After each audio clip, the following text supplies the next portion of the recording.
This is a little tour of our chicken yard and pen and coop. So here we go.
This is our 8x8 coop we made with no plans or anything, and a lot of the materials were repurposed. We also used a cheaper shingle roll. The slope is a little bit shallow and some branches have poked holes in it. He put in an extension cord outlet for us so we could power the coop.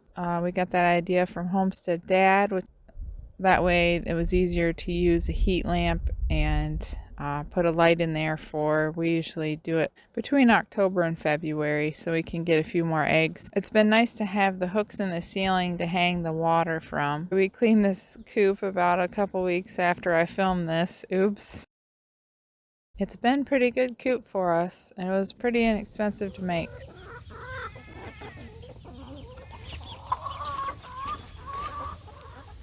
So that's our chicken pen and chicken chores. We've got, I think, 15 in there now. So they seem to like it. We've done that for, I don't know, 8+ years. It's always fun to see somebody else's chicken coops, I think. So hopefully you enjoyed this, and we will see you in another video next week.